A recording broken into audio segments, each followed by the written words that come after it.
আসসালামু আলাইকুম, সবাই কেমন আছেন? আশা করি ভালো আছেন। আমরাও ভালো আছি আল্লাহর রহমতে। দেখেন আজকে আমি দুপুরে রুই মাছ রান্না করেছি। তো অফ ক্যামেরাতে রুই মাছ সবগুলো ভেজে নিয়েছিলাম, দেখানি হয় নাই। তো ফুলকপি দিয়ে রুই মাছ রান্না করেছি। দেখেন আমার রান্নাটা কেমন হয়েছে সবাই কমেন্টে বলবেন। সবাই লাইক দিয়ে কমেন্ট করে শেয়ার দিয়ে পাশে থাকবেন। যারা নতুন আমার ভিডিওটা দেখছেন তারা সাবস্ক্রাইব করে দিবেন।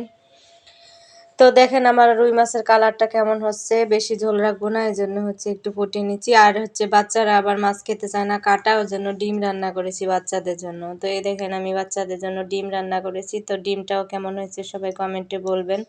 তারপরে আমরা বিকালবেলা একটু বের হয়েছিলাম বাহিরে খাওয়ার জন্য, বাহিরে একটু নাস্তা করব এই জন্য বাহিরে বের হয়েছিলাম। বাচ্চারা আসলে অনেক বায়না করে বাহিরে যাওয়ার জন্য, বাইরে খাওয়ার জন্য। তো এই যে আমরা বাইরে বেরোলাম। তো আমরা হচ্ছে আজকে কালার রুটি খেলাম তারপর হচ্ছে বেগুন ভর্তা দিয়ে। এই দেখেন আমাদের কালার রুটি। তো রাজশাহীতে কালার রুটি সবাই এই শীতের দিনে খায়, অনেক টেস্টি খাবারটা, খুব চলে। এটা একটা মহিলা মানুষের দোকান, খুবই চলে, সুন্দর। তো আপনারা এসে এখানে খাওয়া দাওয়া করতে পারেন, এটা উপশহরের দোকানটা। তারপরে আমরা একটু 7 আপ খেলাম, তারপর আবার একটু দই খেলাম, সেটাও আপনাদের একটু দেখাইলাম। এই যে দেখেন দই খেলাম। তো কেমন হয়েছে ভিডিওটা বলবেন।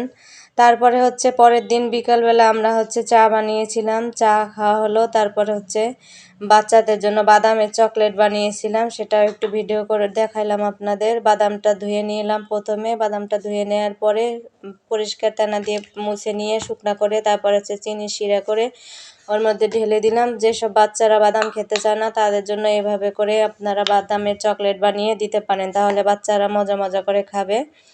এটা খাবারটা অনেক টেস্টি হয়েছিল, অনেক অসাধারণ মজা হয়েছিল।